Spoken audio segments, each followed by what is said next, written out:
Welcome back. We have Eleanor Deckert returning to the show. She has written 2 books, one of them called 10 Days in January, the other 10 Days in December. This one was first. This one was second. Eleanor is no stranger to Midday. She's been on before, but she's back on to talk to us again ahead of an event that she will be at on December 2nd at St. Andrews on the Square. Welcome back. Thank you kindly for having me. How are things going? What kind of reception have you had to your books? It has been amazing this year. I took a year off of writing to do marketing. So I got a car and a GPS and a cell phone. So up until now, you didn't have any of those things? No. You are living the dream, hey? So wow. I've been to Vancouver 7 times. I've been on CBC down there with Cheryl McKay on North by Northwest, which was like the highest thing I ever want to do. Yes, good for you. And so the books have been in 14 Chapters, Indigos, and Kohl's stores in the Lower Mainland through the Okanagan, and of course here in Kamloops. And yeah, a few interviews. It's not quite so scary. Good. But the main thing is the feedback, because by the time you've been looking at the computer screen for that many hours, you completely have lost track whether it's any good at all. But when people come deliberately, oh, you have a second book, when is a third book? And different age groups of people are coming. People are telling me their stories. 2 sisters bought this book for their dad, who is the cook on the Rocky Mountaineer going right past Avola. So they thought that would make him happy for Father's Day. Yeah, it has significance to him. That's right. We have pictures of this 10 days in December. Tell us the fast synopsis. We don't have the most time. Yes, so my husband and I, in 1978, were part of the little hippie movement coming out west in our Volkswagen van, wanting to do the back to the land lifestyle. Now we call it off-grid, but in those days it was called, there I am at Chapters in Metrotown, which is a little different than Avola.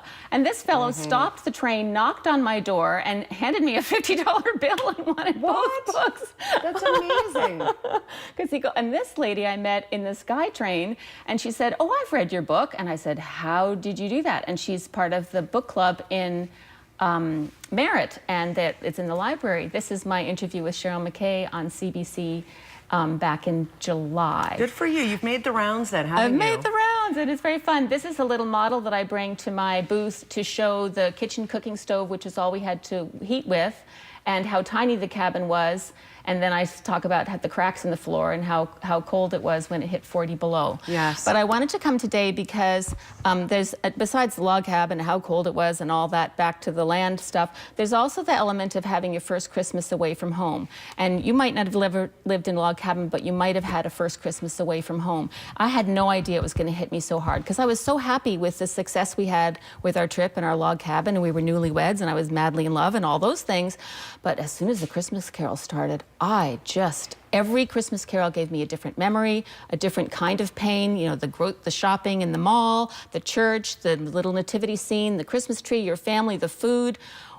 Like, I was just bawling. Where did you come from? You came out to BC? Near Toronto and Kitchener, Ontario. So a huge distance away from your loved That's right, ones. and not just the distance, but also the sort of socioeconomic distance, that my father was a university professor. I've never talked to any man who wasn't wearing a suit and a tie. It's a little different lifestyle in the logging community. And then as I'm finished writing this, I'm realizing, having been raised for 10 years in a church community where you're going to chapel every day in school and then church on Sunday and volunteering at church all the time, to have that gone was massive. Absolutely. So if whatever culture you're from and you're having a Christmas that you've never had, like, you have to prepare yourself, be ready for how sad you might be, and find a way to interact with other people in some way that will keep you buoyant at all, and not just blue at Christmas.